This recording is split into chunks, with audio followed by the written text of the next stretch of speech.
Gracias por acompañarnos. Les saluda a su servidor, el pastor David, y agradecemos al Señor por permitirnos compartir su palabra con ustedes. También agradecemos a nuestro hermano pastor Pedro Salinas y a Oscar por el trabajo técnico que hace posible este ministerio. Y antes que otra cosa, oraremos al Señor pidiendo su bendición para este nuevo capítulo que vamos a iniciar. Es el capítulo 6, en el que hablaremos de la mayordomía del cuerpo. Padre Santo, nuevamente delante de ti, pidiendo tu ayuda, tu bendición para este ministerio, Señor. Particularmente ahora que vamos a iniciar un capítulo importante como es la mayordomía del cuerpo. Ilumínanos, Señor, danos las palabras apropiadas para dirigirnos a tus hijos, a nuestros hermanos de la iglesia y las demás personas, Señor. Que tu palabra sea de bendición para ellos y que esta enseñanza pueda, Señor bendito, mostrar la importancia de ser responsables, Señor, con el cuerpo que tú nos has dado. Ayúdanos, Señor, tanto a los que exponemos como a los que trabajan en el aspecto técnico, Señor, y que todo sea para la gloria de tu santo y bendito nombre. Amén. Quiero leer con ustedes el Salmo 84, los primeros 2 versículos, que hacen referencia al cuerpo dentro de la adoración que le tributamos al Señor. Dicen así estos 2 versículos: cuán amables son tus moradas, oh Jehová de los ejércitos. Anhela mi alma y aún ardientemente desea los atrios de Jehová. Mi corazón y mi carne cantan al Dios vivo. Y este día, con la ayuda del Señor, empezaremos a hablar acerca de una de las áreas importantes incluidas en la mayordomía cristiana, como son las responsabilidades que tenemos con nuestro cuerpo físico. Respecto a la mayordomía del cuerpo existen una gran variedad de ideas, muchas de ellas basadas en criterios personales. Por esa razón tenemos que recurrir a la palabra de Dios, que es lo que podríamos llamar el manual del mayordomo fiel, para tener instrucciones confiables respecto a este asunto. Y en este capítulo 6, mayordomía del cuerpo, vamos a ver 4 asuntos importantes. Conceptos erróneos del cuerpo, o sea, ideas populares acerca del cuerpo. Luego veremos enseñanzas bíblicas acerca de lo que es el cuerpo humano. En tercer lugar, vamos a hablar acerca de los deberes que tenemos con nuestro cuerpo según la palabra de Dios. Y para terminar este capítulo hablaremos de un asunto muy importante, del pudor como una virtud olvidada, no solamente en el mundo, sino desafortunadamente en muchas iglesias. Y empezamos hablando acerca de los conceptos erróneos del cuerpo, ideas equivocadas acerca del cuerpo humano. Y estas no solamente se dan en el mundo, entre la gente que desconoce las escrituras, sino a veces se dan también en la iglesia. Y hay 3 ideas equivocadas respecto al cuerpo. En primer lugar, el ascetismo. En segundo lugar, el hedonismo. Y en tercer lugar, el egoísmo. Vamos a platicar un poquito acerca de estas cosas, de esas 3 cosas, de estas 3 ideas erróneas respecto al cuerpo. Primero, el ascetismo. El ascetismo nos dice que el cuerpo es malo.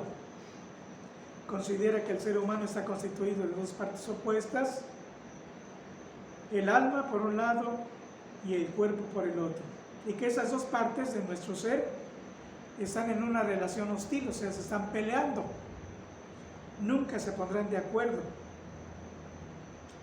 Esta idea surgió en Grecia con la filosofía de Platón, un pensador griego de la antigüedad que conceptuó el cuerpo como una cárcel o un estorbo para el proceso de perfección del ser humano. El pensamiento platónico fue adoptado por la Iglesia popular, la Iglesia romana, para instituir, entre otras cosas, uno de los sacramentos, que es la penitencia, que no es otra cosa sino el sufrimiento para el cuerpo para poder obtener el perdón de los pecados y la purificación del alma. Desafortunadamente, algunas iglesias cristianas, evangélicas, a veces carentes de doctrina, han retomado la filosofía platónica, han retomado el pensamiento de la iglesia romana y a veces usan versículos bíblicos aislados fuera de contexto para hablar de su menosprecio hacia el cuerpo y de las prácticas a través de las cuales someten a su cuerpo a cosas destructivas que supuestamente son para santificación según ellos.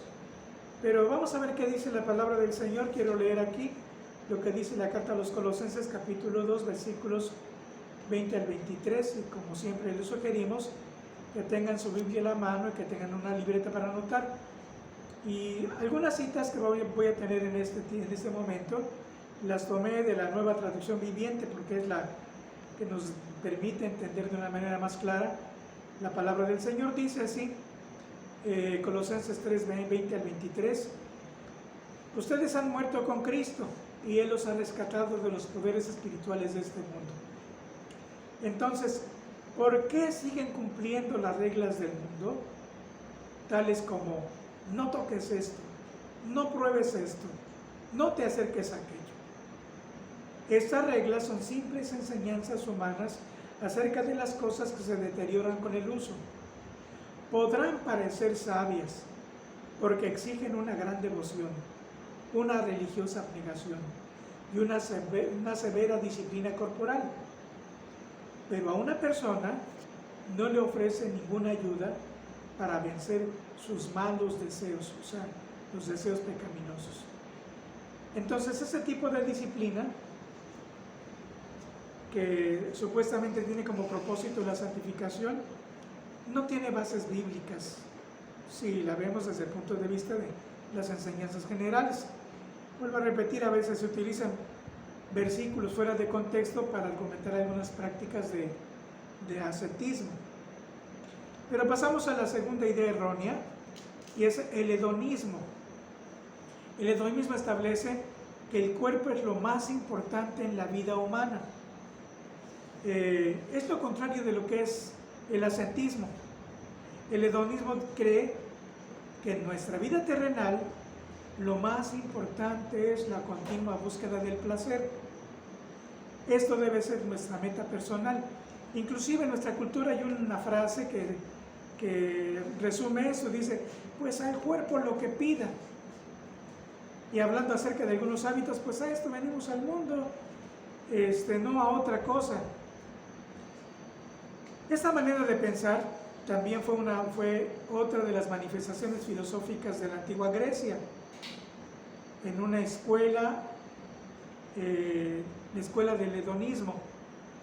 Y el apóstol San Pablo, escribiendo a los corintios, que negaban algunas cosas, una iglesia que tuvo muchos problemas, les dice de una manera irónica, 1 Corintios 15:32, dice: y si no hay resurrección, comamos y bebamos, que mañana moriremos.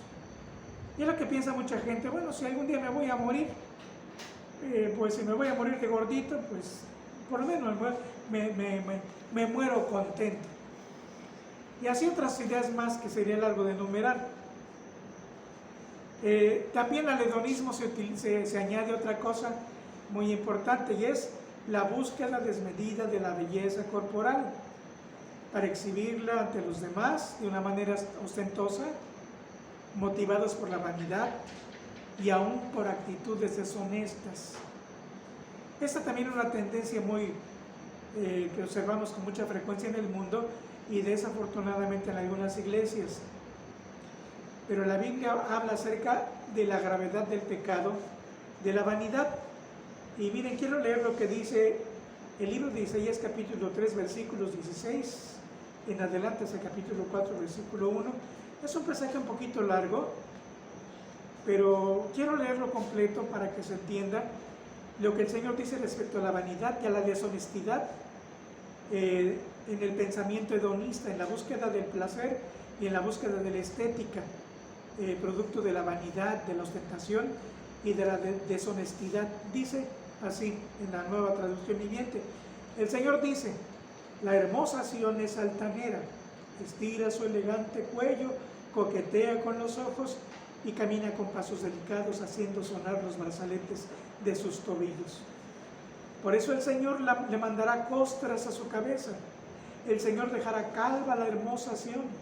En aquel día de juicio, el Señor la despojará de todo lo que le embellece: adornos, diademas, collares con forma de luna creciente, aretes, pulseras, velos, pañuelos, brazaletes para el tobillo, fajas, perfumes, dijes, anillos, joyas, vestidos de fiesta, túnicas, mantos, bolsos, espejos, ropas de lino de alta calidad y adornos para la cabeza y mantillas.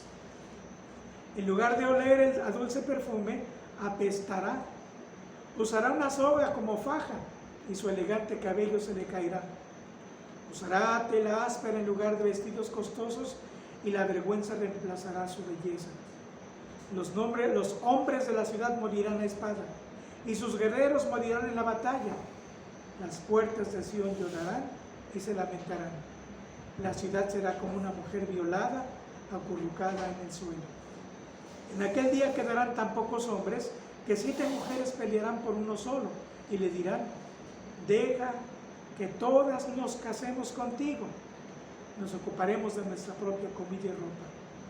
Solo déjanos tomar tu apellido, para que no se burlen de nosotras diciendo que somos solterones.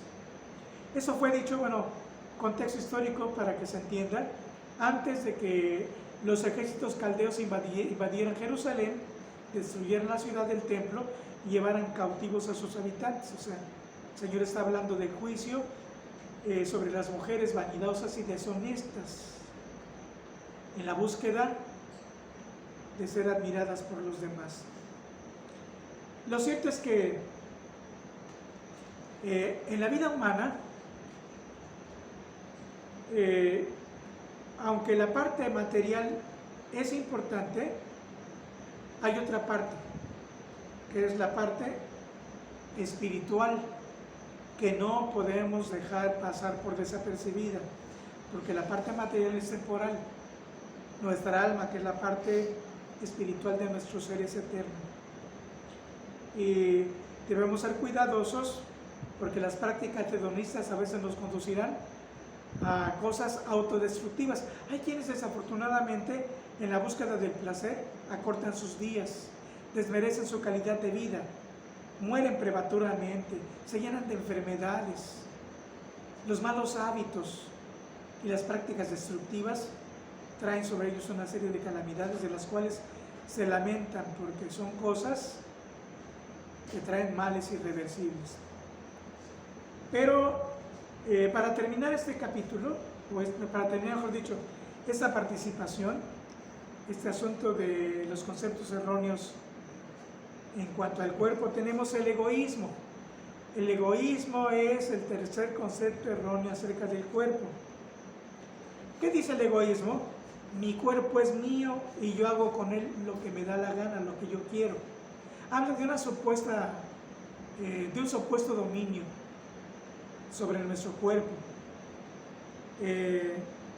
Y es una idea falsa el pensar que el cuerpo que usamos nos pertenece y que podemos hacer con él lo que querramos sin que nadie pueda impedirlo.